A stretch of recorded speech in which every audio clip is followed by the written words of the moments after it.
All right, what we're about to talk about today is a possible connection between Erika Kirk, or should I say Erika Frantzve, because this is back in 2017, and Jeffrey Epstein. Let's go. She stayed at the Hotel Plaza Athénée. It's an interesting hotel. Never have enough amazing things to say about this hotel. Rooms were pristine and extremely clean. Staff was amazing, very attentive. Our room had an incredible balcony. Concierge was extremely helpful when it came to making reservations. The Athénée is the place to stay in Paris. Well, I'd say so. And the first thing I have to say is this is Baron Coleman. I have a new respect for Baron Coleman. His live streams are so meticulous. There's one live stream in particular, this one right here, that we're going to cover. So shout out to Baron Coleman. His channel is in the description. If you're not already subscribed to Baron Coleman, subscribe to his channel. This man is the most meticulous human I ever seen in my life. So we're just going to go down this rabbit hole with Baron Coleman, and this is going to blow your mind. And I ran across so much information where I got to do a part 2 and a part 3, because some of this that I uncovered has something to do with art and money laundering and the transportation of blank through art. But that's going to be a different, it's so much. So that's going to be part 2. So subscribe to this channel if you haven't already. And everybody, drop your city in the chat. Let me know where you at. Drop your city in the chat. Let me know where you at. Drop your city in the chat. Let me know where you at. And of course, hit the thumbs up button. Let's go. Because it also starts at about $3,000 a night. Again, she was in her late 20s. So just in case there's a new person that has no idea who all these people are, Erika Kirk is in Paris, and she's documenting her trip to Paris, and she's spending time at this very expensive hotel. And it's like $3,000 a night, and the hotel room she's at is $5,000 per night because her hotel has a balcony, and she's in her mid to late 20s at the time in 2017. Y'all can do the math. How old was Erika Kirk in 2017? And if you've been following this story, Erika Kirk doesn't have a job. Erika Kirk never had a job. Like, she just bounces from one thing to another. One day or 1 month, she's in Japan, another or Korea, and another time she's in New York, and another time she's in Romania with a Romanian Angels ministry. So she can't or doesn't want to keep one particular job. Then she's doing real estate. So, and then she's like this model or model management. She works for this model management company. So how do you have money to be able to go to Paris, 1, and 2, stay at a $5,000, not $3,000, $5,000 a night hotel that Jeffrey Epstein frequents also? So just giving y'all an understanding, because it's so many details. I don't want anybody to get confused or lost. Drop your city in the chat. Let me know where you at, and hit the thumbs up button. She stayed at the Hotel Plaza Athénée. It's an interesting hotel. Never have enough amazing things to say about this hotel. Rooms were pristine and extremely clean. Staff was amazing, very attentive. Our room had an incredible balcony. Concierge was extremely helpful when it came to making reservations. The Athénée is the place to stay in Paris. Well, I'd say so, because it also starts at about $3,000 a night. Again, she was in her late 20s. That's a very expensive vacation, even if you're only there for 1 night. That's like roughly the amount the average American makes in a month. And I believe she was there by herself. That's another thing, I think. Before taxes. Staying at the Hotel Plaza Athénée. And it appears she was there for multiple nights, because she was doing reviews in March and doing reviews in April. So Yeah, I think she was at this hotel for like 4 days altogether. 5,000, not 3,000 a night, because her hotel had a balcony, which was the $5,000 hotel, a night hotel. Here she was there for multiple nights. It's a beautiful hotel, by the way. Look at this. Very nicely done in the Hotel Athénée. Well, where does Jeffrey like to stay when he goes to Paris? Anybody want to take a guess? Anybody want to know where Jeffrey stays when he goes to Paris? I'll give you a hint. This is crazy. It's the Hotel Athénée. That's exactly right. He also likes to meet people there anywhere you want. Plaza Athénée at 215. That is the hotel there. We scroll down a little bit. Depends on meeting at 14th at Plaza Athénée with so-and-so. Redacted. We scroll down a little bit more and we find, can you both meet me at the Plaza Athénée at 5? So this is the Epstein files. Just for the record, this is directly from the Epstein files now. So keep that in mind. Erika Kirk is not her name is not in the Epstein files, but her location is in the Epstein files. Matched with the date. So this is over about a 4-year window when he is traveling to Paris. He likes to stay at the Hotel Athénée. A little birdie this is me. You were at the Plaza Athénée bar. You still out? Meaning I am at the Plaza Athénée bar. It can be there in mere moments. Right. This is several years ago. I just woke up. Yes, we can meet. Why don't you meet me in front of the Hotel Plaza Athénée at 3:30? It's anyway. Someone asking Jeffrey, where are you? I was going to walk to the Plaza Athénée. Are you nearby the apartment or would you like to meet there? So as you can see, like everybody knows about this hotel. It's extremely popular in Epstein's circles. It's not just Epstein going there. Everybody goes there to meet Epstein. Just keep that in mind. It's a thing that Epstein does when he goes to Paris. It's the Hotel Athénée, and they have tea at the Hotel Athénée. Keep that in mind. It's a normal thing that he does this. That is a known meeting spot. This is from someone named William. Dear so-and-so, can you see if Jeffrey is available for more furniture visiting on Wednesday afternoon or Thursday anytime? I just ran into him at the Plaza Athénée bar. Again, confirmation, this is where he hangs out. He hangs out at the Ritz for tea time many times over several years. He hangs out at the Plaza Athénée many times over several years. This is a fixture for him.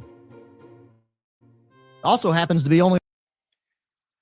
And let me just give y'all a connection early, just something to put you in the understanding of why this has something to do with Erika Kirk. So there's a possibility, because I don't want to get sued. Erika Kirk is running around trying to sue people, even though she can't really sue anybody because nobody's really lying. So there's a possibility that Erika Kirk worked for either Epstein or Epstein's brother, or the company Epstein's brother actually was running, which is a New York-based company or modeling agency called Next Model Management between 2015 and 2017. And just with the research I've done, this company is connected to not only Epstein, but Epstein's brother and a woman named Faith Jones. So this is how Erika Kirk is connected to this whole situation, because some people may say, okay, why in the world would Erika Kirk go to Paris and have tea with Epstein? Why? Well, this is possibly a meeting place for business or pleasure, and you know what the pleasure looks like when it comes to Epstein. So there is an assumed or an alleged connection where, if you know anything about Erika Kirk's past, or Erika Frantzve's past before she got with Charlie Kirk, there was Romanian Angels in Romania, and then she went to either China or Japan, one of those, and then she opened up an orphanage over there or some type of ministry over there. So there is easy understanding of how this woman, Erika Kirk, has orphanages or the want or the love for orphanages or orphans, right?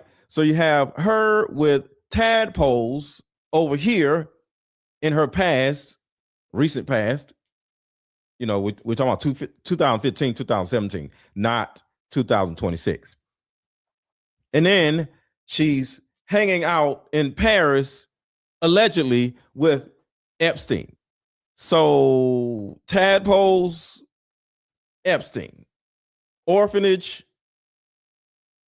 Epstein. So that's the connection, just to make sure everybody stays on the same page. Hit a like button, hit a like button, hit a like button, hit the like button, and share this video. This probably is the most important information that has come out thus far because it's putting Erika Kirk specifically at the same place Epstein is. Like the two places she reviewed that are in hotels.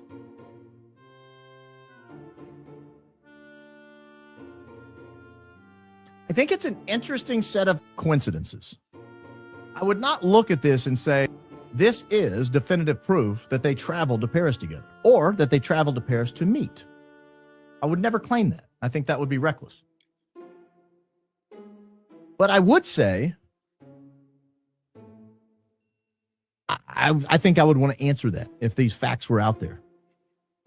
If I only reviewed a few places in Paris and only two of them being in hotels, and both of them are places Jeffrey likes to frequent when he's in town, either stay at or particularly tea time at the Ritz, I'm telling you guys, end of the show.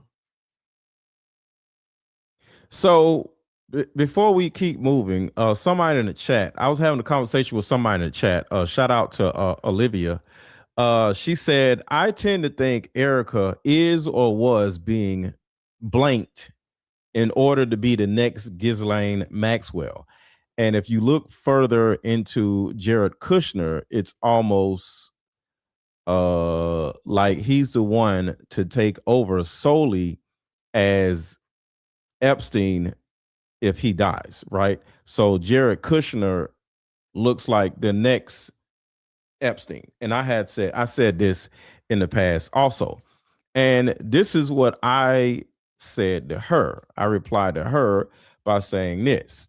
I think Erika aspired, not was, I don't like to use the G word, GRROM. I don't think it's that. I think Erika Kirk aspired to be the next Ghislaine Maxwell. I think this is what her goal in life was. But at some point, she met Charlie Kirk or was introduced to Charlie Kirk, and she was like, oh, okay, I'll do this instead. And she became this God-fearing, Jesus, the Lord, and all this other stuff. But at first, I think her aspiration was to be the next Ghislaine Maxwell. And this is just my opinion. And Olivia says, aside from IHOP, do you think Charlie knew more about the dark side of even being a part of Turning Point USA's shadiness? Yes. I think Charlie Kirk was the shadiness of, okay, put it like this, and we're going to get back to the conversation. But let me show you this. Do I have it? Yes, right here. Let me show you this. So, okay, remove this. So I want to show you guys this. And we're talking about Erika Kirk, of course. Okay, so this is Turning Point USA's tax returns. So in 2016, 2017, 2018, they made $10 million, which is a lot of money, right? 2018, $10 million. So Erika Kirk met Charlie Kirk in 2019. So I want to put all this together. Now, at this particular point, let's just assume, okay, because none of us wants to get sued. Say, I don't want to get sued in the chat. Type, I don't want to get sued in the chat. If you don't want to get sued, put, I don't want to get sued in the chat. So before 2019, remember, we're looking at 2015 to 2017 with Erika Kirk allegedly being somewhere in the vicinity or in the same hotel as Epstein, right? 2015 to 2017, right? So she has this background of working with people in order to make money in some type of way. And, you know, a lot of people have said that recording of Erika Kirk wasn't Erika Kirk. So cool. I believe it's her, but we can move on from that, right? So what if Erika Kirk was for a few years recruiting humans, people, I don't want to say anything crazy, tadpoles, not saying she has or is or was, but what if, let's look at this as a fictitious story. What if Erika Kirk was recruiting tadpoles for Epstein, right? 2015 to 2017. What if? We're just telling a story. And she has the ability to launder money or use art, adding another part to this, another aspect to this. What if she found out a way to sell other things and label the other things as art, right? She figured this whole thing out. Just working with Epstein, right? This is a story. I'm just making this up. And next thing you know, she takes this talent of hers and then she meets Charlie Kirk and then she introduces Charlie Kirk to this scheme of how to use art or the name of art and launder money through the name of art. And the name of art is what I'm saying is, say you owe me $40,000, right? And instead of giving me $40,000, I have a piece of art that is worth $10. But I go to an art museum or art, art thing, whatever you call it, an art show, right? So I'm at the art show, and then you randomly come to the art show, and I randomly charge, I say this art is going for $40,000, knowing nobody's going to buy it because it's only worth $10. I just, my daughter freaking drew it, right? Next thing you know, you walk up to me and say, hey, an art gallery, thank you. Hey, I would like to buy that art for $40,000. And you say, oh, okay. Hey, stranger, thank you for buying my art for $40,000. And then boom, you just gave me back my money. You just put money in my pocket that you owe me without having to go through normal, situations, right? So keep that in mind. In this story that I'm making up that is not real, there's a possibility that she learned a way to circumvent the government knowing exactly what is being transported, whether it's tadpoles, whether it's weapons, because you got to remember, Erika Kirk's mom, Erika Frantzve, has a lot to do with IHOP is not real. for those who don't know what IHOP is, and weapon stuff, right? The Iron Dome, things like that, right? So what if she gets with Charlie Kirk, and let's look at the numbers right here. In 2018, he made $10 million, but 2019, they made $28 million. So this is my point. The year she was around Epstein, allegedly, in 2017, and then she learns, or furniture, art, Wayfair furniture, art. Y'all are understanding what I'm saying. Yes. You name the thing that you're transporting, furniture. You name the thing that you're transporting, art. And now you're able to transport the art in a container, shipping container. And since it's art or since it's furniture, nobody is going to check it. And it may be able to get through customs without being checked. Okay. So looking at these tax forms, Charlie Kirk and Turning Point USA made $10 million in 2018. A lot of money. But Erika Kirk, with her new knowledge and her mom's new knowledge, she gets with Charlie Kirk and instantly makes Turning Point USA $10 more million. Like, let me go from $10 million to $28 million. Like, that's $18 million. I'm sorry. Like, what? Like, but it gets crazier. He goes from $10 million to $28 million, and it goes farther. Watch this. That's 2019. 2020, he goes to $39 million. So you go from $10 million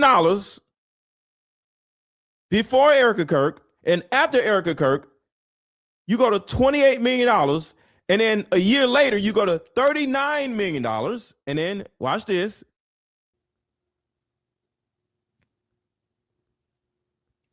$2021, you go from $29 million to $55 million.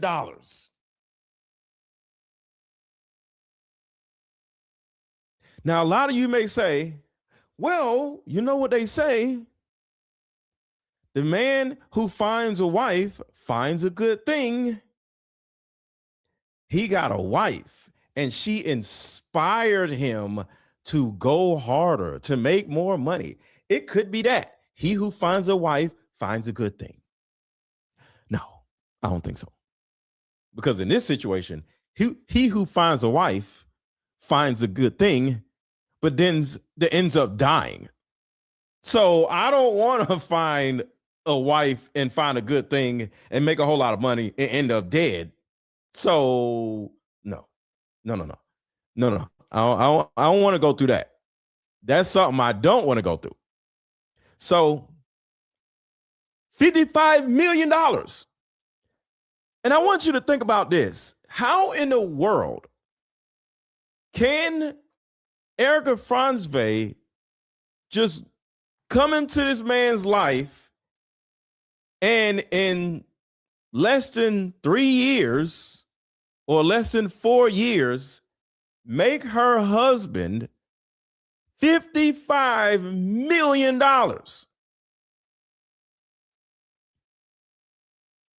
This is extremely deep.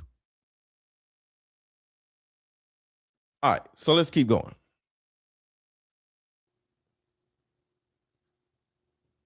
$2020, now 2022, $80 million. 80? You go from 50 to 80? Or should I say you go from 10 280? How, Sway? How? You're now at $80 million in 1 year. This is what I'm talking about. There is something way bigger than just, hey, I want to go to schools and argue with goofy ass kids about dumb shit. No, that is not happening. You cannot make this much money and you're not even doing anything. Even if it was donors, why the hell are donors giving you this much money to argue with random ass kids at a college? No, absolutely not. All right. So we can go a little farther. 81 in 2023. 84 in 2024. All right. So y'all get what I'm saying, right? Erika Kirk comes into Charlie Kirk's life, pushes Candace out the way. Candace's words, not mine. And next thing you know, makes this man $80 million within a 4-year period. Well, let's say $70 million because he made $10 million on his own. All right. So now we have that connection. Now let's go back to Baron Coleman. Shout out to Baron Coleman. Show you a lot of documents tonight. We've done our best to edit out any personally identifiable information. Crazy. It's my belief that these documents conform perfectly to the Google Terms of Service. Anyone that has an issue with what we show today, the proper response is not to complain or report or anything like that. Blame. And I want to say this. Baron Coleman, because I watched his show last night, Baron Coleman is going through a lot. You might see Baron with 20, 25,000 live viewers, but according to what he said last night, he's going through a lot of people or a lot of entities or 1 or 2 entities are trying to shut him down. So when you see somebody getting all the views and all this other stuff, you're like, oh my God, I wish I was them. Well, you never know what that particular person may be going through in the background. He seemed to be like right at the end of his show last night, he seemed to be really frustrated. Like he was getting a lot of backlash because, you know, Baron Coleman is literally famous now. And my heart goes out to him, you know, because when you have that many eyes on you, you know, you have somebody else's eyes on you also. So shout out to Baron Coleman. I hope nothing happens to his channel. I hope nothing happens to him. I hope he's able to, you know, continue to flourish or whatever. But it scared me a little bit just watching what he said and watching what he was saying, like right at the end, because he kind of like slowed down a little bit. And he said, you know, YouTube is messing with him. He got dinged a couple times. And I'm like, he didn't even say nothing. Like a lot of us, we go a little crazier than Baron Coleman, but he's like strictly to the books and he's a lawyer. So he knows exactly what to say. So I'm like, wow. So shout out to Baron Coleman. He may be going through something, may not be going through something, but I'm just going by his body language. So shout out to him. So let's keep going. Motives or anything like the proper response is just to provide an answer. That's the. And this is kind of like what he's saying right here. He's like, don't flag my channel. Just listen to the information and stop messing with me. That's kind of like what he's saying right here. Everybody hit the like button. Everybody hit the like button. Everybody hit the like button. And to the new people, drop your city in the chat. Let me know where you at. Drop your city in the chat. Let me know where you at to the new people. The answer. That's the proper response. I'm not making a conclusion about who was where and when. What I'm doing is showing you what the documents suggest, who was where and when, and what their habits were when they were there. So with that, I want to show you. I want to show you real quickly. Let me make sure I got this in the right order. I want to show you some emails that were in the Einstein files. And he says Einstein on purpose, so understandably. If you can believe it or not.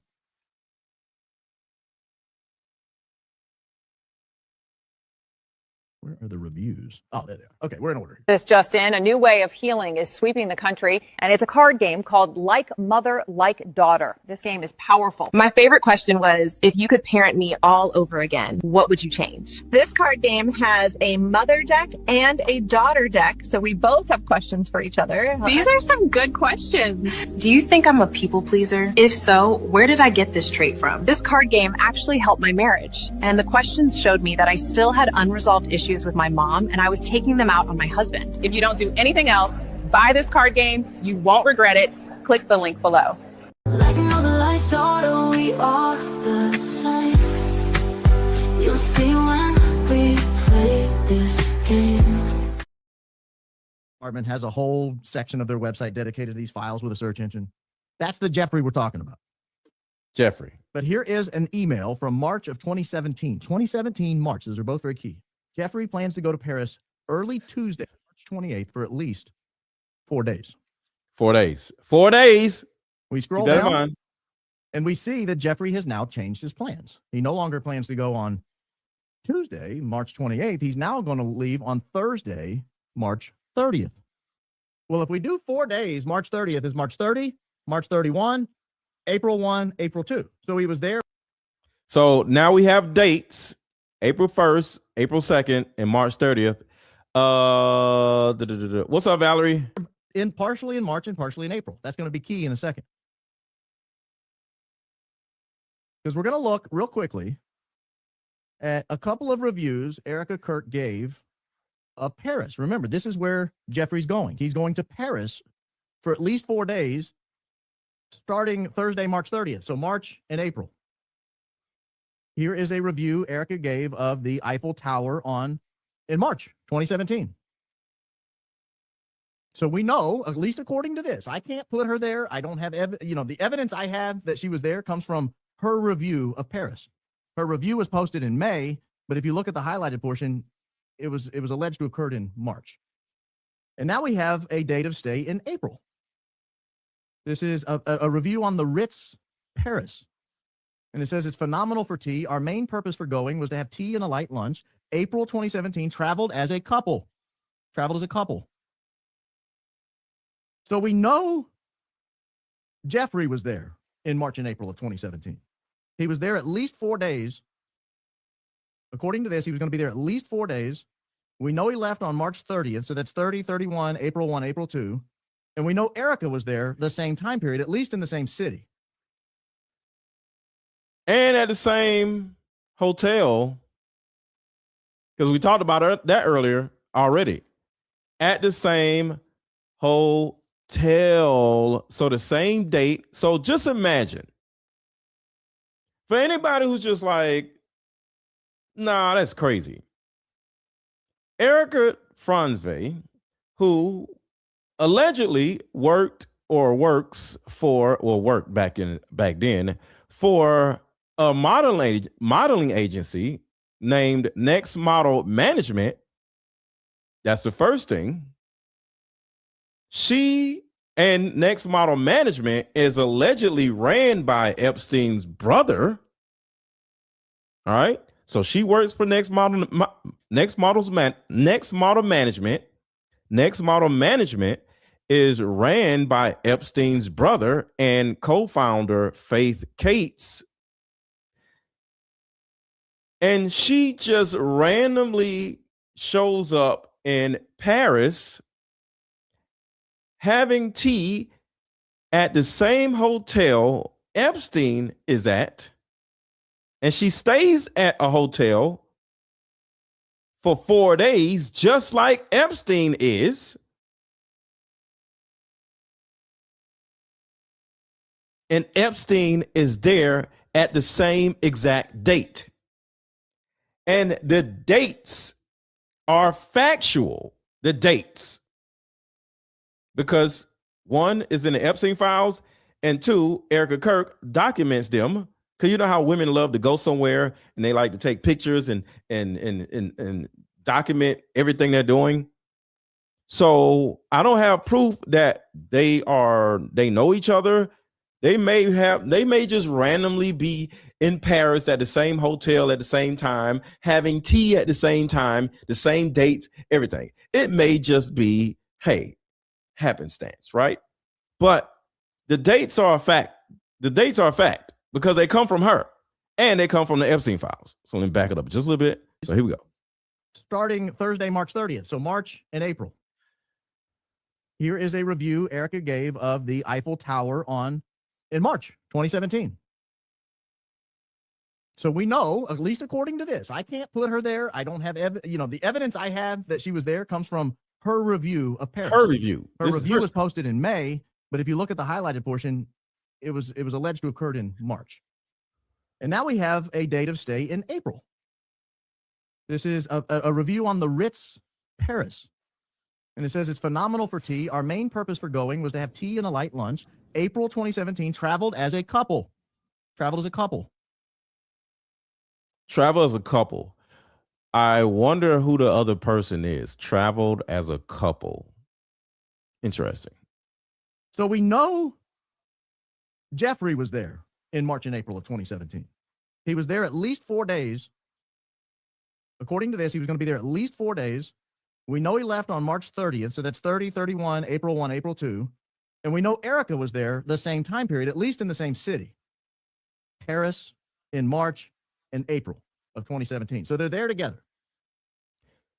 So, Erika, you can't sue me because this is your stuff, all right? You can't send a cease and desist on your own stuff, and it's public record. But let's look carefully at this review because this review becomes very important. I thought it was strange when we first came across it. Because of all the things to do in Paris, you got to see the... Everybody hit the like button. Everybody hit the like button. Everybody hit the like button.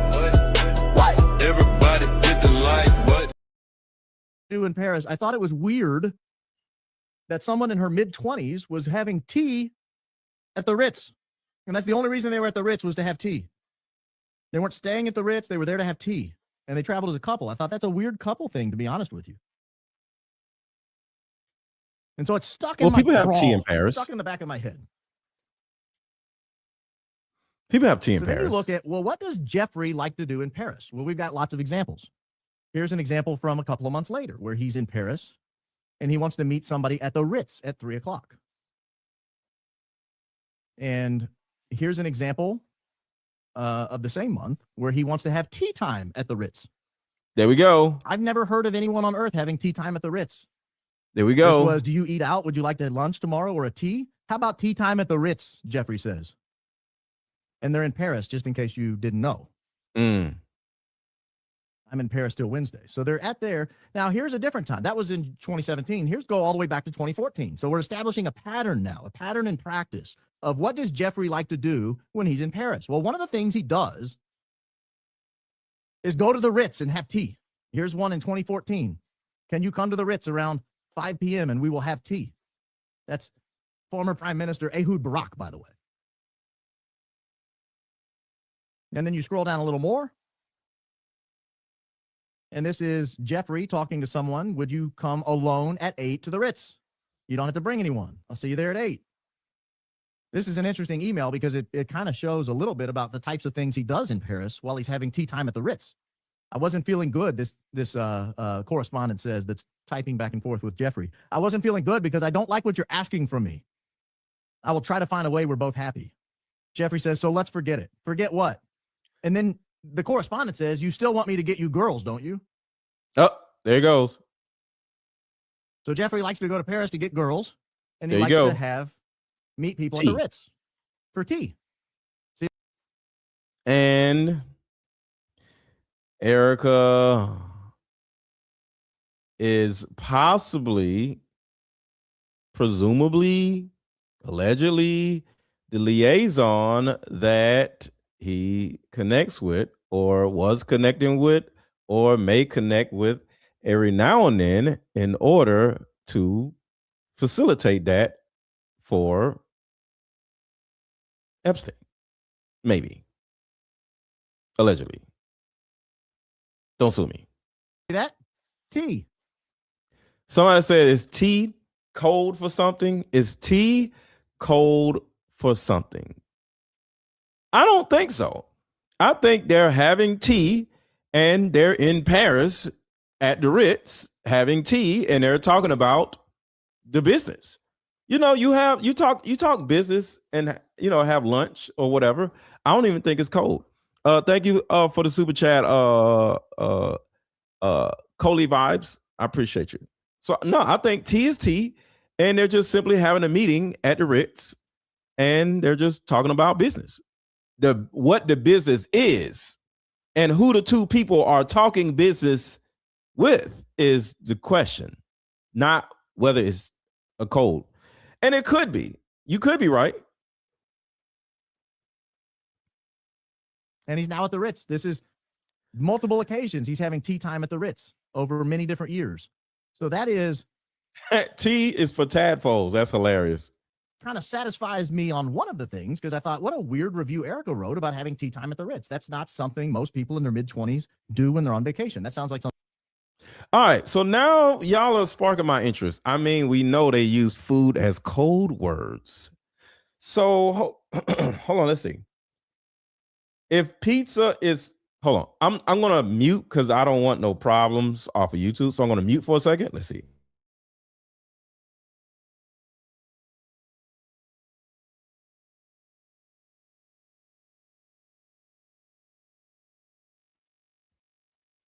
Let's see. Based on Pizzagate conspiracy theory, which alleges that certain words are in leaked emails and they were used for different code names, other alleged related code words within the conspiracy include cheese, pasta, hot dog, and map. Oops. I don't see T in it. I don't see T in it. Not saying it's not, but I don't see T. T didn't come up. But thank y'all for the thought process. I like that. Something old people do. And if you look at the Ritz, I mean, I would say I understand why Erika wouldn't have stayed there, because it starts at like $3,000 a night. It's a very expensive hotel in Paris. And she didn't review it for staying there. She reviewed it for tea time at the Ritz. And now we know one of Jeffrey's things he likes to do is meet people at the Ritz for tea time. That's what he likes to do when he travels to Paris. Across multiple years, like 5 different years, he's having tea with people in Paris. But we do know where she did stay in Paris. She stayed at the Hotel Plaza Athénée. It's an interesting hotel. Never have enough amazing things to say about this hotel. Rooms were pristine and extremely clean. Staff was amazing, very attentive. Our room had an incredible balcony. Concierge was extremely helpful when it came to making reservations. The Athénée is the place to stay in Paris. Well, I'd say so because it also starts at about $3,000 a night. T for a teenager is crazy. Again, she was in her late 20s. That's a very expensive vacation, even if you're only there for one night. That's like roughly the amount the average American makes in a month. And allegedly, Erika was there for 4 nights. Before taxes. Staying at the Hotel Plaza Athénée. And it appears she was there for multiple nights because she was doing reviews in March and doing reviews in April. So, and let me add something to this just to make sure y'all are on track with everything. Check this out. The other day,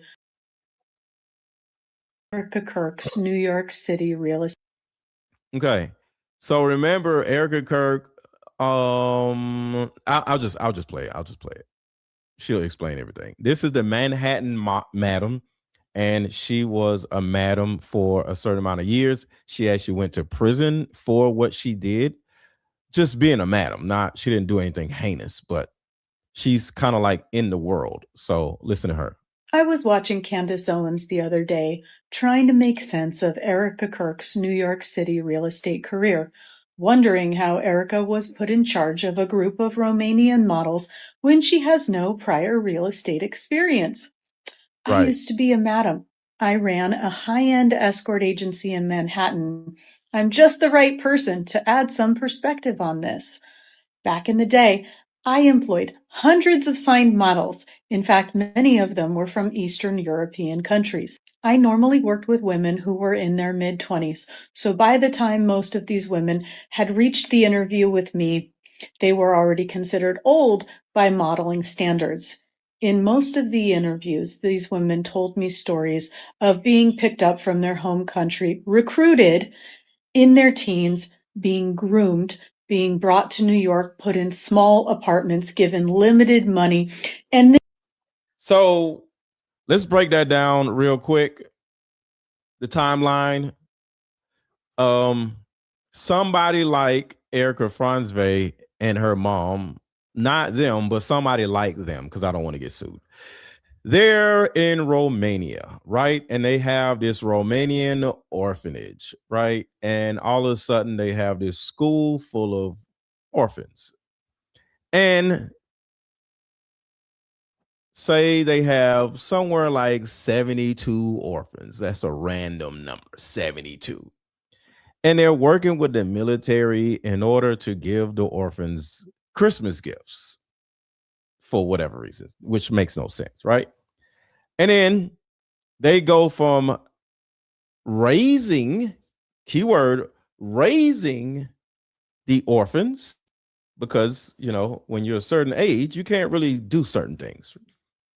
So you raise the orphans, you indoctrinate the orphans, you utilize the military men that were coming to visit the orphans in order to, I would say, put them in a position where mentally and physically they're used to something happening, right? They're used to something because of the military men that come visit the orphans, if you understand what I'm saying. Put a 1 in the chat if you understand what I'm saying. So next thing you know, the orphans grow up with a certain understanding of what life is for them, because this is just their lives, right? So next thing you know, this is who they think they're supposed to be.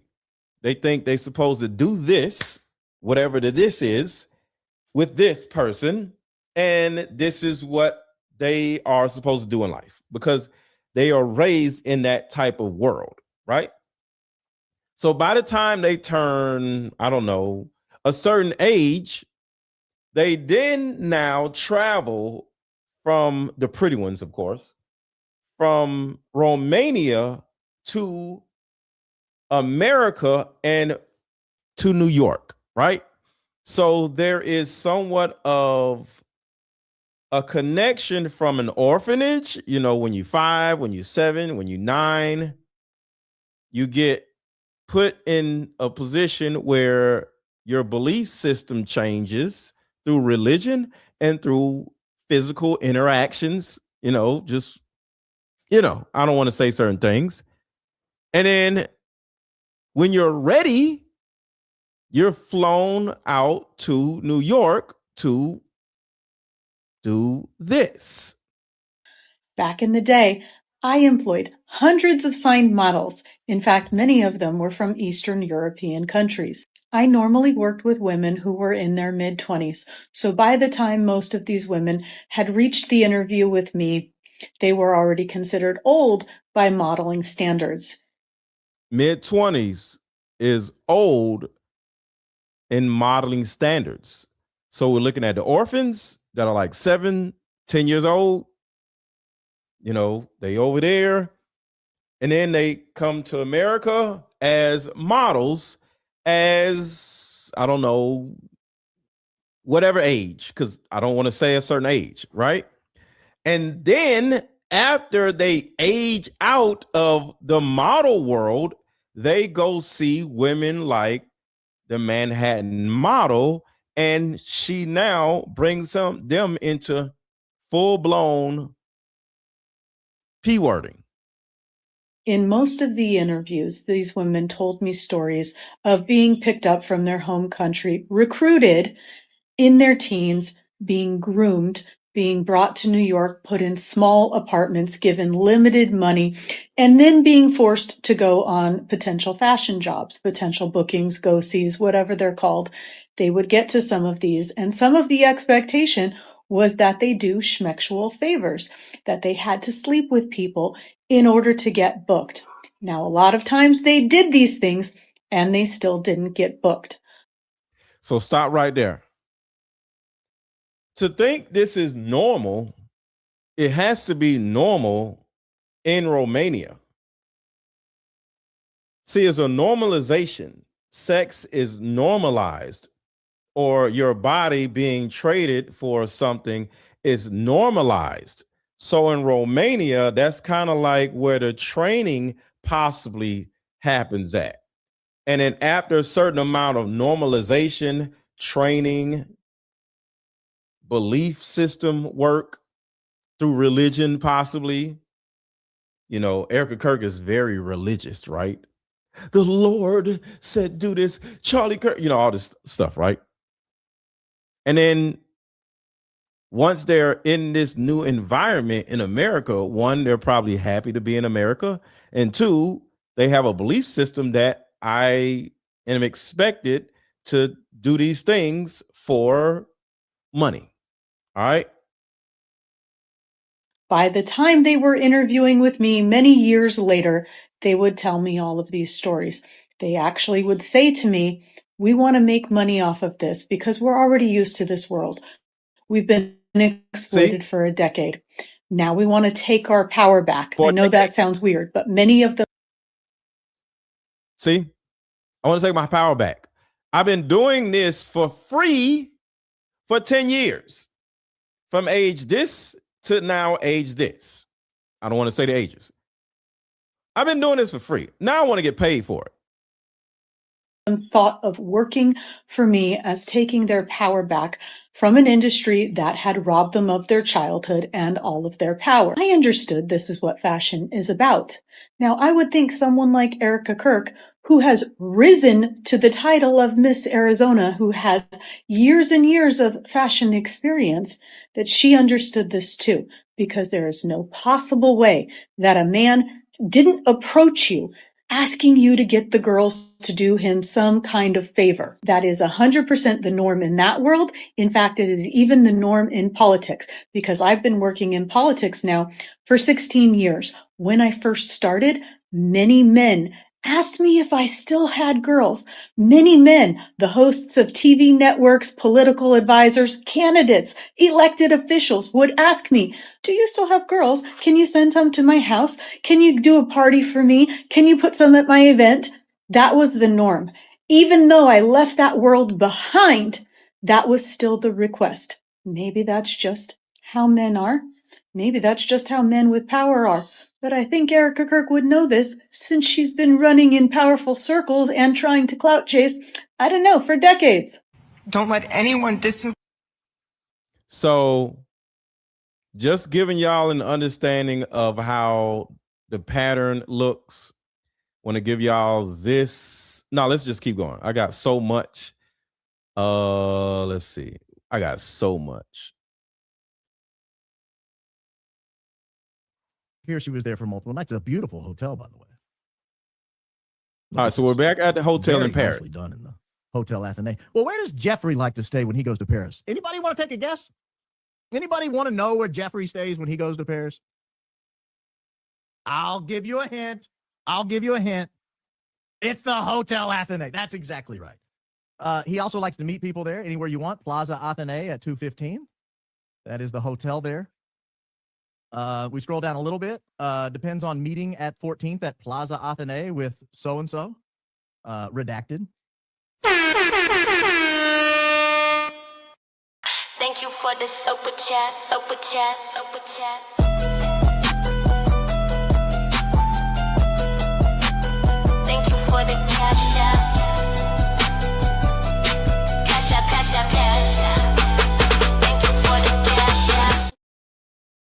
out, meaning Thank I you am at so the much, Sharon, for the $200 Cash App. Thank you, thank you, thank you.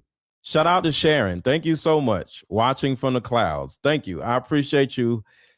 That deserves another one. Thank you for the super chat, super chat, super chat.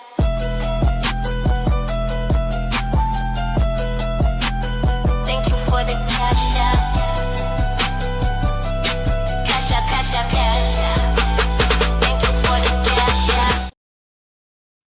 Again, thank you, Sharon. I appreciate that. Plaza Athenae bar. It can be there in mere moments. This is several years ago. I just woke up. Yes, we can meet. Why don't you meet me in front of the Hotel Plaza Athenae at 3:30? Thank you, Christine, for becoming a new member. This is someone who's very angry or uses a lot of exclamation points anyway. Someone asking, Jeffrey, where are you? I was going to walk to the Plaza Athenae. Are you nearby the apartment or would you like to meet there? So that is a known meeting spot. This is from someone named William. Dear so-and-so, can you see if Jeffrey is available for more furniture visiting on Wednesday afternoon? Furniture visiting. Remember, we talked about furniture and art. Or Thursday anytime. I just ran into him at the Plaza Athenae bar. Again. Now, another thing I want to share with you all that gave me an understanding of what's going on is this right here. In Michigan, Erika struck up what I view as a very odd relationship with the 15-year-old girl named Jillian. So I can help. Now, Jillian was a tadpole, and there was a lot of talk because this went viral, talking about how Erika Kirk, for whatever reason, was flirting with this tadpole. But I was like, she's gay? She's into women? No. She was flirting in order to get a certain comfort level there where she can send the girl to a modeling agency, because this is possibly what or how she operates in order to recruit new tadpoles. So listen, this is about recruitment, in my opinion. I'll clarify. I can build on that. Like I said, I spoke with Jillian, and that information, part of that information is very accurate. And somehow, and Jillian does not recall how this transpired, somehow. Accurate, Erika Kirk. Accurate. During this rent arrangement, Erika and her exchange numbers. Okay. So what happens next is they begin messaging each other, a texting relationship to reinforce the fact that this girl, Jillian, is 15 years old and Erika is 25. It's worth mentioning that Erika is also working with sex trafficking charities. This is that year where she says that she got involved with a sex trafficking charity over in China. I'll have more for you. See, remember we talked about Romania. Now she's in freaking China doing the same thing. Do y'all understand what I'm saying? You're in Romania doing a charity, and then you leave Romania doing a charity, and then to go to China doing a charity? Why don't you just do this in America? Because your ass to go to prison doing all that mess in America. That's why. You on that next week, but Morning of March 26, 2014, Jillian tweeted, I just want to be somebody's woman crush Wednesday. Is that too much to ask? That evening, she then tweets, thank you at Erika Frantzve for making my whole week. And she shares this photo, and the photo is of a gnome, and it says, I want to be inside your lady garden. Gnome saying. A few days later, on April 5th, 2014, Jillian posted this tweet. Getting this. So y'all already heard about that. Let me fast forward a little bit right here. Your skin, you're absolutely beautiful. Jillian responds. So now she's hitting her with your skin, your face. You're so beautiful. You might want to become a model in the future, right? This is how she allegedly, possibly, I don't know, but it sounds to me that these words are recruitment words. With the crying emoji, you're making me cry. That she wants a 15-year-old to feel sexy. This particular 15-year-old at this time, what we know based off of Jillian's tweets is that she doesn't have a father in her life. Okay. She tweeted this in June of 2014. I haven't seen my dad over 2 years. The reason why I want to point that out is because Charlie Kirk and I did a lot on the road discussing father absence and how these teenagers and children are instantly more vulnerable to tons of things, getting involved in the wrong networks, criminal activity. You need a father in the home. So I just find it interesting that it's a good fact to know about this girl at this time. Maybe her father's in her life since, I don't know. So what exactly was her stated goal? Well, I can at least tell you here we go. What that last weird text exchange was about, the one where Erika tells her not to drink and to suck her stomach in tonight, wherever they're going tonight. People assumed that they had gone somewhere together, but no, that exchange is actually in reference to Erika then having sent this 15-year-old to have photos taken. She sent this 15-year-old to have photos taken. She's helping her because she's just so beautiful, get into maybe some modeling. That's at least how she presented it to her. So after telling her how beautiful and perfect her lips were, she then sets her up with a photographer, a friend of Erika's. Erika, she says, arranged the entire thing. Then after what maybe love bombing her, you describe it, then sends her to meet up with this male photographer. And Jillian said that this photographer was kind of creepy. So another part of the pattern, she's acting or operating as a recruiter for tadpoles. So just showing y'all the pattern. So let's go back to Baron Coleman and hanging out with Epstein, allegedly in Paris. Times over several years, he hangs out at the Plaza Athénée many times over several years. This is a fixture for him. Also happens to be only like the 2 places she reviewed that are in hotels. All right, so let's go a little farther because it gets deeper. Eliza McCoy came out and said, I can explain this. I was the one buying the suits. All right, we talked about the I don't want to talk about that part. This looks bad. So I would expect in the next couple of days, TPUSA to come out and say, I can explain it. I've never met the man. In fact, I would encourage her to do that. I would encourage Erika to say she'd never met him. She'd never interacted with him, never ran in the same circles. To the extent their friend groups overlapped, it was unknown to her.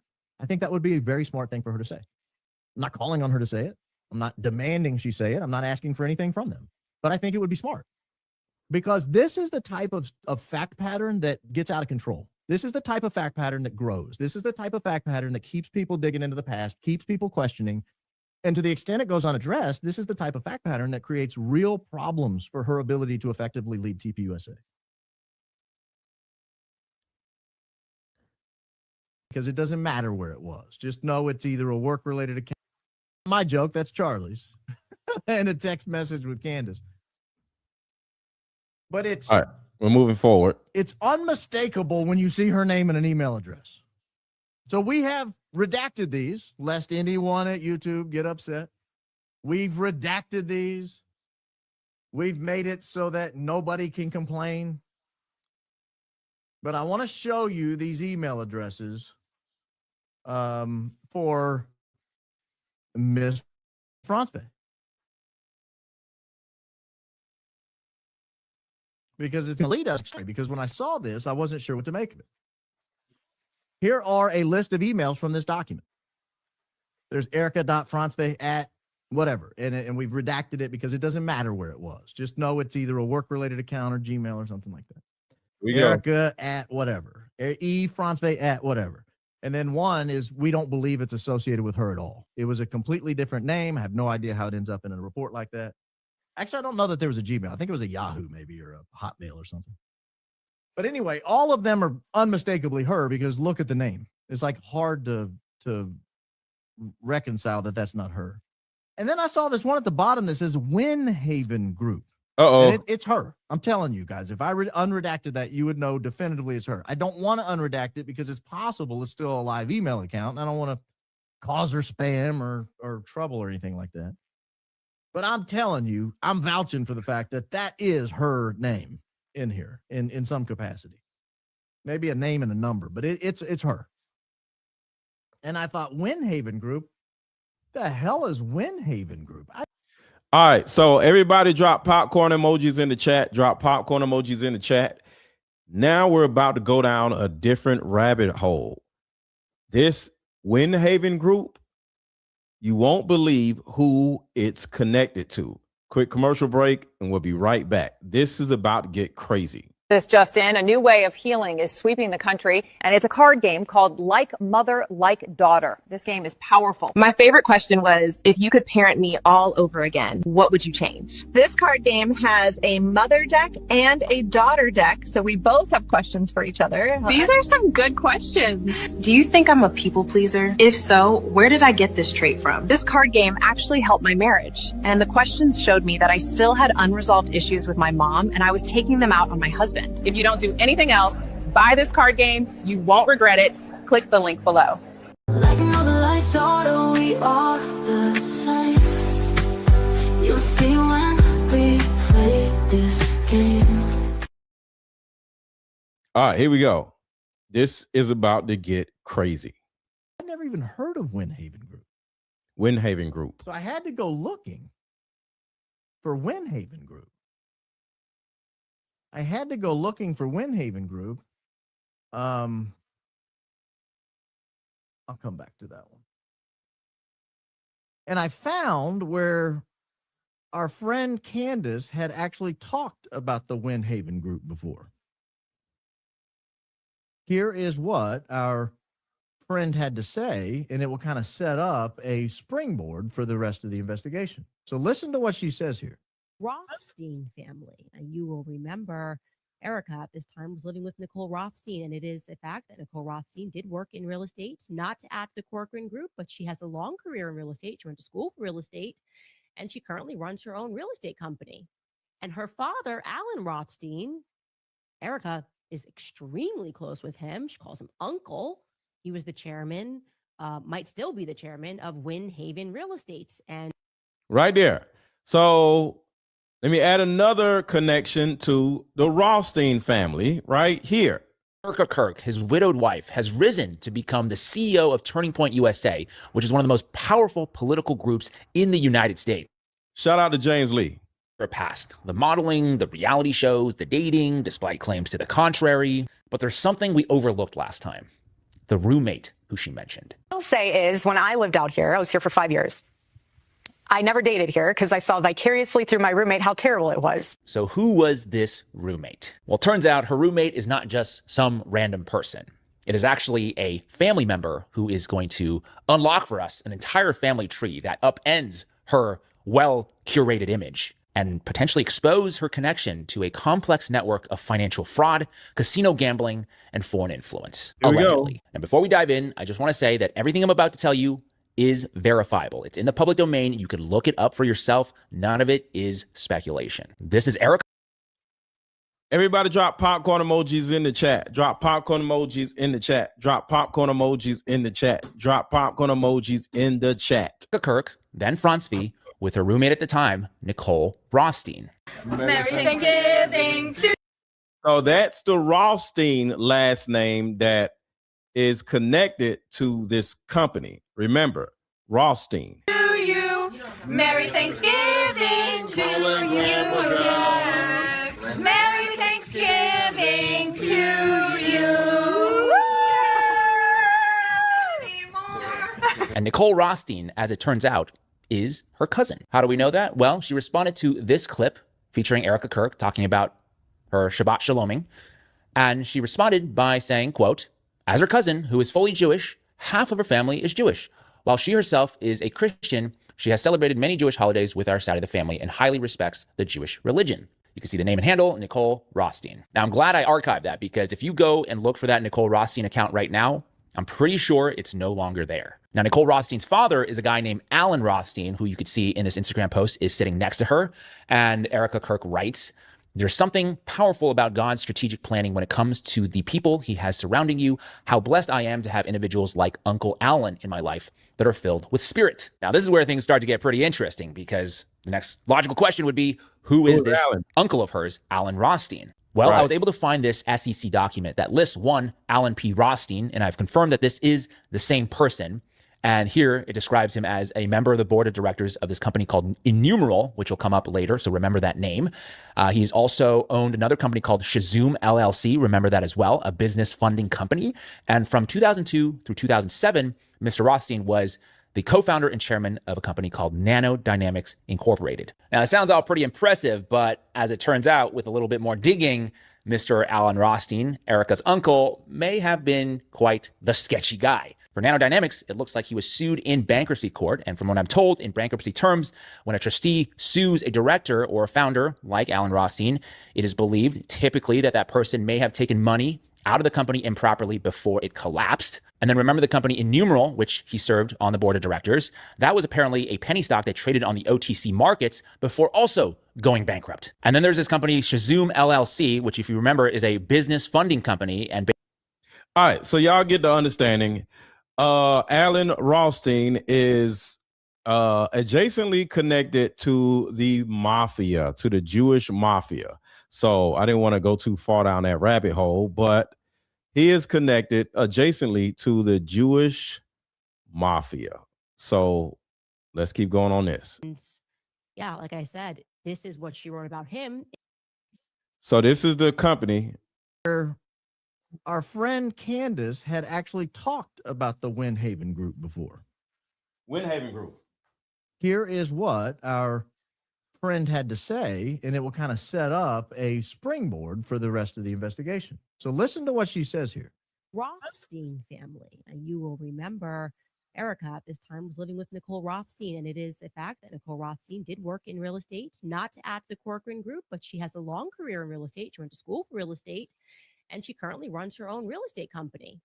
And her father, Alan Rothstein, Erika is extremely close with him. She calls him uncle. He was the chairman, might still be the chairman of Windhaven Real Estate. And yeah, like I said, this is what she wrote about him in on Instagram in 2017. This post reads, "There's something powerful about God's strategic planning when it comes to the people that he has surrounded you. How blessed am I to have individuals like you, Uncle Alan, in my life that are filled with spirit. Constantly seeing life in bloom, I have watched you face adversity and triumph, and in doing so, pass a gift of courage and a message of understanding to those around you that if you live boldly and fearlessly, the impossible is possible. I love you." Hey, she loves her Uncle Alan. Now, Loves Uncle Alan. But I don't know if you caught it. She mentioned Windhaven Group. He was the chairman of Windhaven Group. Well, I thought that was an interesting thing. I'd never heard of it. And so we went looking for Windhaven Group. I noticed, because Candace said her cousin or friend or whatever she is, Nicole had worked at the Windhaven Group. I thought, let's go see if we can find that. And we did. Here is Nicole's work history. This is dated. This is several years ago. I think it ends in 2020. All right, this is when it gets really crazy. But Windhaven Group for almost 8 years, rising from real estate. So when you look at Erika Kirk and her affiliation with real estate, and of course, she never sold a house in her life, it's because of her adjacent relationship with this fake cousin, Nicole Rothstein. She was the one that is in real estate. Development intern to project development coordinator to project and operations manager to director of asset management, all at the Windhaven Group. That's Nicole Rothstein. That's Alan's daughter, Uncle Alan. Interesting. Well, is there any tie for Erika working there? And what is the Windhaven Group while we're on it? Let's look real quickly, because I found out who ran it. It took me a while to track it down. Turns out it's run by a guy named Johnny Winston. Johnny Winston is the CEO at Windhaven Group. I'd never heard of Johnny Winston. He doesn't have very much on his LinkedIn. Just CEO Windhaven Group. So I thought that's weird. You know, if you're going to get on LinkedIn, you might as well put something else on there. Why would you just put one thing on there? Thank you, Tommy, for the $20 super chat. Cash App. Thank you. Cash App is scrolling across the bottom of the screen. It is $AARON 1000. Thank you, Tommy, for the Cash App. But he is the CEO of Windhaven Group. Well, then I thought, well, let me see if I can find anything about this guy. Who is Johnny Winston? At the Windhaven Group. Remember, I'm only interested in it because Erika has a Windhaven Group email address, and she's never bragged about working there. We know she worked at the Corcoran Group. We know she was into real estate. So keep in mind, all of this came from an email address that Erika Kirk has with the Windhaven Group. This is her cousin or friend or nephew or niece or whatever she is worked there. Why wouldn't she say she worked there? I don't know. Well, let's look real quickly at who Johnny Winston is. Here is an article from the New York Daily News. Mogul accused of bilking mother-in-law of $10 million. A Manhattan real estate developer who once boasted he was going to be bigger than Donald Trump is being sued by his mother-in-law on charges he defrauded her of $10 million. Annette Lorber claims her son-in-law, Jonathan Winston, turned out to be a greedy scoundrel who capitalized on her grief when her husband died to line his own pockets. She claims he realized his dreams to mimic the Donald by abusing his position as her money guru to fraudulently borrow and outright steal from her. Lorber says she trusted Winston to handle her finances when her husband Martin, a shoe mogul, died of cancer in 2000.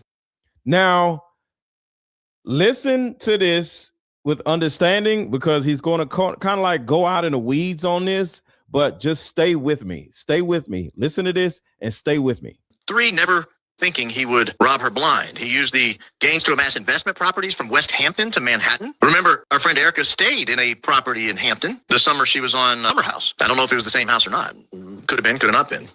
Even bought a 75-foot yacht. Listen to this, though. Listen to how he got her trust. This is the most scoundrel thing I've ever heard in my life. After marrying Lorber's daughter Eve in 2000, Winston insisted on accompanying his mother-in-law on a pilgrimage to our greatest ally. In a heroic display of affection, he climbed with her to the top of Masada and professed they were now bonded to one another, that he would eternally love her as if she were his own mother, the suit charges. In fact, following the trip, he began affectionately calling Lorber Mom, began to uncover the full extent of the fraud.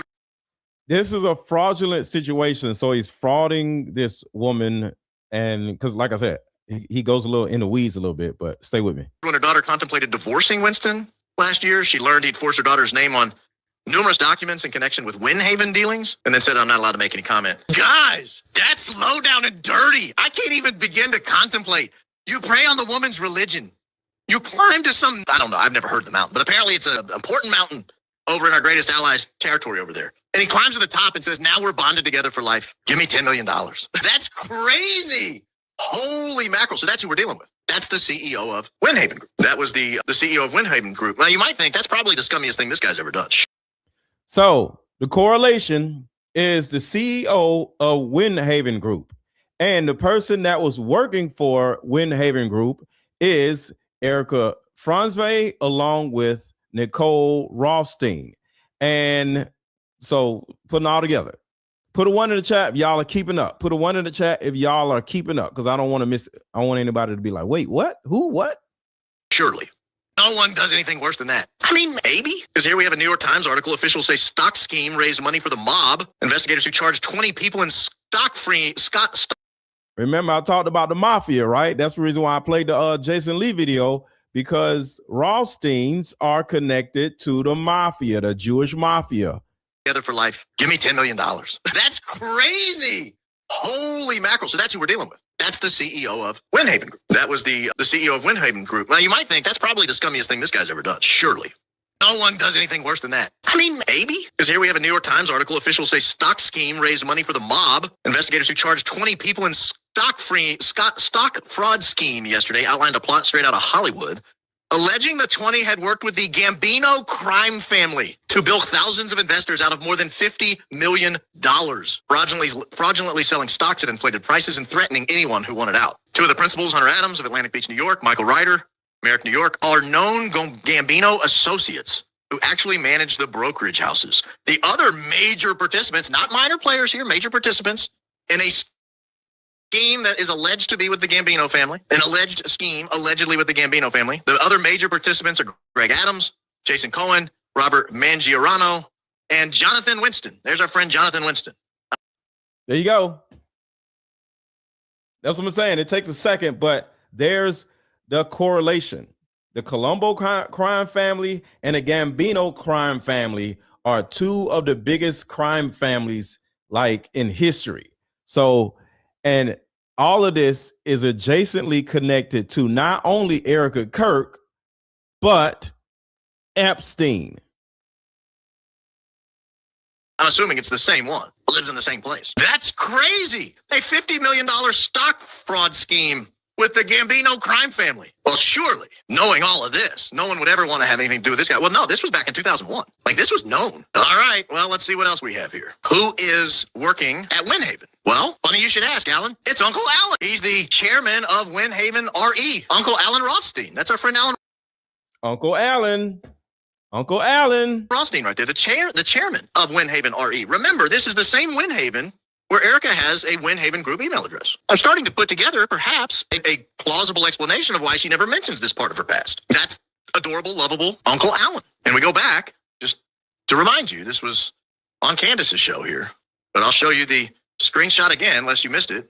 This is Erika with lovable Uncle Alan, the chairman of the Windhaven Group, led by Johnny Winston, of allegedly Gambino crime family fame, allegedly of bilking his mother-in-law out of $10 million fame. I can't say that for a fact those things happened. I've not investigated those fully, but the allegations were certainly made the New York papers. I'll say that. He made the New York papers. That's Uncle Alan, the one she loves so much. That's where he works, allegedly. Now, let's go back real quickly because there's an address. We've blacked out as much as we can here, and she doesn't live there anymore, by the way. So it's not like I'm giving away information. You can't harass her here because she doesn't live there. Someone else lives there. She hadn't lived there in almost a decade. But we blacked out some of the information anyway, just in case somebody thought it was a little too close to home. But this is some information we got on this document I received, and this is an apartment at 640 Broadway. Remember where we asked, like, how was she living in New York? It's so expensive during this time. She didn't have... And she never had a job. So listen to this right here. Have a real estate license. She didn't have a... She didn't have a real estate license, but she worked for a real estate company. Make that make sense. It wasn't about real estate. It was about recruitment.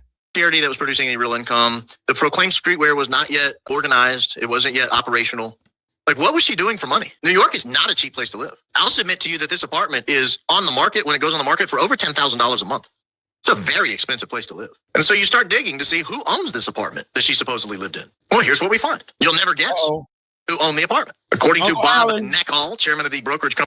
Uncle Alan owns the apartment that Erika Kirk was living in. Company Massey Knockall, who handled the sale with colleague James Nelson. The roughly 63,000 square foot Soho building. This is the building that's 640 Broadway we were just looking at. Purchased by a first-time Manhattan buyer in partnership with an institutional investor. Mr. Knockall, prolific broker of the commercial and multifamily buildings in the city, said he could not disclose the identity of the joint venture because they were his clients and had asked him to remain anonymous. But that's that 640 Broadway. That's the building where we were able to find an address where Erika may have lived at the time. So we dig a little deeper because if someone owns the building, we need to know. Now, it's interesting to know this building is on the corner of Crosby Street and Broadway. It has two addresses, strangely. And if you go to the New York Public Records, you'll find it's an AKA address situation. It'll say 640 Broadway, AKA 172 Crosby Street. Or it'll say 172 Crosby Street, AKA 640 Broadway. So if you see a story, you have to look for both addresses in order to do a thorough research on who owns this property. But you've got to answer the question, like, she's living in a very expensive piece of real estate, allegedly. I mean, at least the background report seems to suggest she was. She's living in a very expensive piece of property 10 years ago. There's really nothing on her resume that would suggest she's making any real money. So who owns the building? Like, was somebody letting her live there? Was she, honestly, you look and you're saying, is it related to Jeffrey? I mean, I don't know. We're able to find out. Here is an article after the fact that disclosed who the two buyers were. All right, y'all ready? This is the ending right here of part one of all of this. This building. The building at 640 Broadway, also known as 172 Crosby Street, has served as a Tony rental residence for a few years. Celebrities like Al Pacino and Will Smith have previously been spotted scoping out its $35,000 a month penthouse. Well, how is our 28-year-old Erika living here? If Will Smith and Al Pacino are looking at places in that building, how is she living in that building? Acadia purchased 640 Broadway in a joint venture with Windhaven Group, paying $32.5 million. Uncle Alan's group, Windhaven Group, where Erika has an email address at Windhaven Group. Now it's starting to make sense. Now we get an idea of how it was she was able to live there. Again, assuming all the evidence is correct that we've uncovered. So, lastly, I want to show you guys this right here to slow everything down just a little bit, just to make sure everybody is on point. Erika Kirk and Jeffrey Epstein meet in Paris in 2017. So it appears that Erika Kirk and Jeffrey Epstein frequented the same exact super expensive hotels for the exact same reasons or dates, I would say, in Paris, France, on the exact same days. We're looking at the Ritz, and I forgot the name of the other hotel. So on the show today, Baron Coleman showed screenshots of the Epstein files and reviews that Erika wrote under her maiden name, Erika Frantzve, indicating they were both in Paris at the same time and frequenting the same locations and hotels. Erika is also linked to the same exact real estate company. The same real estate company that, we all know. What happened? Okay, here we go.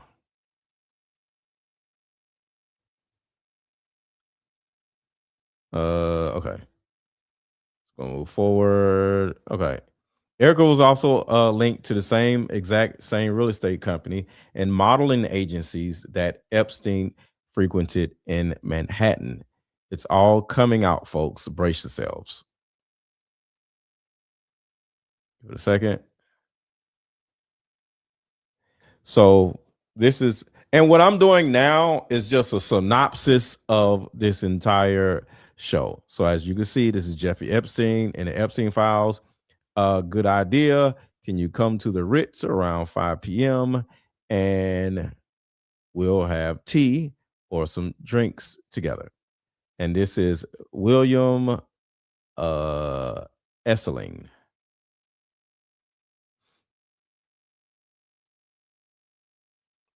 And of course, this is all of Erika Kirk's or Erika Frantzve's information, dates, and her documentation of her trip.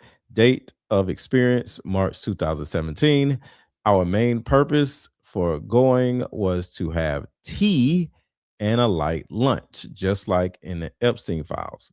Phenomenal for tea. The Ritz in general never disappoints. Yet there is nothing like the Paris location. This is a top hotel you must visit if you're not staying here. If you're not staying here, that's a key phrase. If you're not staying here, because she didn't stay at the Ritz, she stayed at the other hotel. But she came over to the Ritz, most likely, in my opinion, to meet Epstein. So think about this. She stayed at the other hotel, but she came over to the Ritz to have tea. And on the same date, Epstein was at the Ritz having tea. Just to make sure y'all get an understanding of all of this. April 2017 and March 2017. So most likely it was the 30th, the 31st, the 1st, and the 2nd. I will never have enough amazing things to say. Okay. That is the same one. Oh, here we go. Why is this showing again?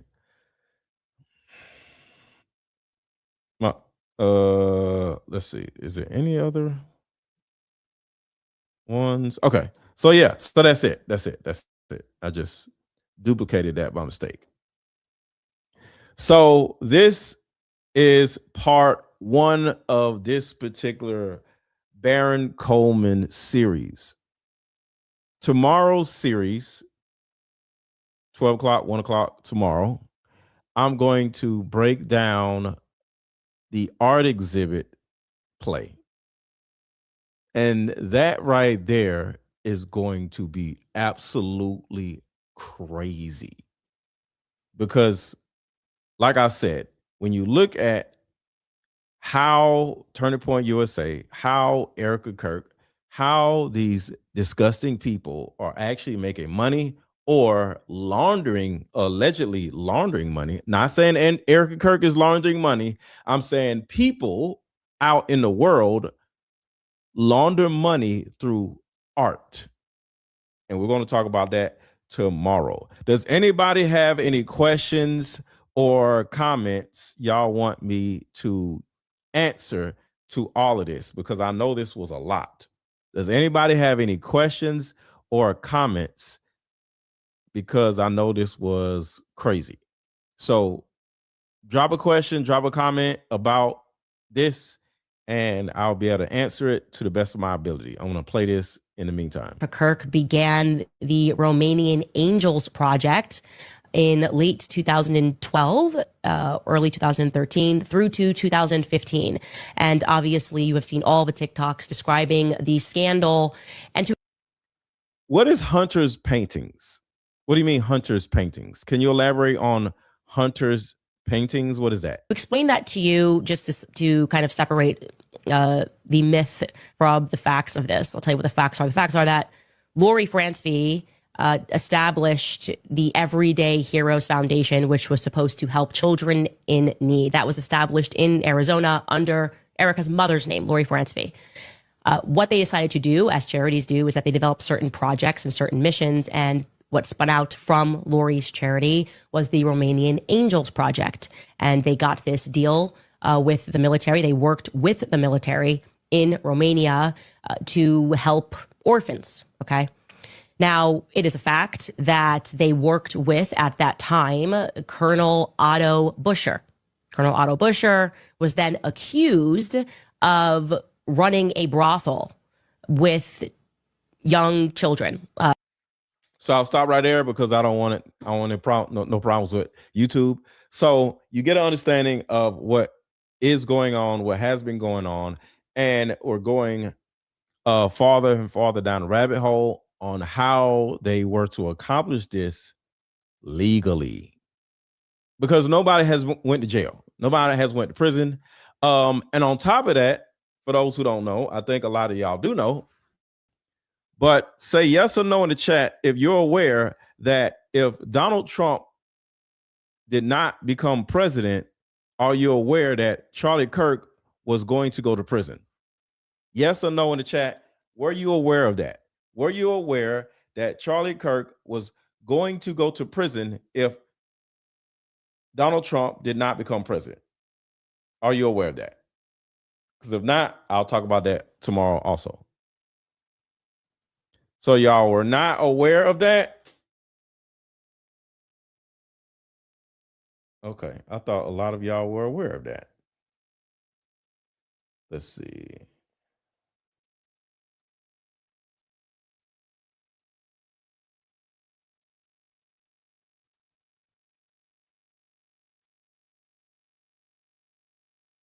Going to prison.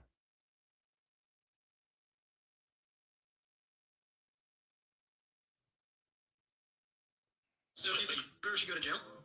Do I think all murderers should go to jail? I mean, on the is pedophilia wrong? Why do people go to prison? Oh, maybe I really am just Uncle Tom. It is wrong, and I'm sure I think it is. I'll find it. But yeah, he was actually gonna go to prison on some Diddy type of stuff. No, not Diddy type of stuff, some fraud type of stuff. So yeah, we're gonna do part 2 tomorrow. So, and I want to make sure nobody had any questions or anything. All right, so we are good. If you had one wish involving us, what would it be? That we got along better. Okay. The day that you told me, like, I was so happy for you, my mindset toward you completely changed. Like, I think after you had her, you realized, like, how hard it is to be a mom. And, like, when you look back at things that maybe, like, made you mad at me, you realize, like, okay, well, that is hard. I just bought this mother-daughter card game because I came to the realization that my issues with my mom are not resolved, so I decided to do something about it. I just played this card game with my mom and we both literally broke down crying. Here's the card game right here. Buy it. Every woman needs this. You won't regret it. Bless me. Bless me and my mother. Bless me and my mother with one of these decks. And I was asking her the questions while we were heading to the airport, and she was asking questions. And I like that there is something in there that really helps you to identify, how do you feel? How do you feel? How do you express this? What word could I use? Or et cetera, et cetera. And I don't want to get too much into it because I really think that you guys should check this out. Even in the half hour that we were asking these questions, it created such deeper discussions. I actually remember there was one question, and it was something along the lines of, did my mom ever experience grief that would have allowed her not to be as attentive? And then we started talking about, and that led to like a really cool conversation. And so it was good. And I like it because we were giggling in the car, like talking about these different stories, stuff around Christmas time. Oh, do you remember this? And it just allowed us to be very nostalgic and really take that road down memory lane. So that was this game is really cool. So I definitely appreciate it, guys. We're going to connect the link below if you're interested in getting the mother-daughter card game. It's literally like therapy in a box. You get to ask all the questions that you may not have even known that you need to ask, or the conversation you didn't know you needed to have. So, and the coolest part of this particular card game is, in your situation, your mom lives somewhere else. There's a mother deck and there's a daughter deck. So she was able to bring the mother deck home with her, and you kept the daughter deck. So now y'all can play over the phone or online, right? So you can buy this card game, pull out mom's card game, and ship it to her if she lives in another state. All right, so I'll see y'all tomorrow. Make sure to get your mother-daughter card games. We still have supplies. Make sure to get your mother-daughter card game, and talk to y'all tomorrow, or maybe this evening. I might go live again this evening, but I'll talk to y'all later, and y'all have a good rest of y'all day.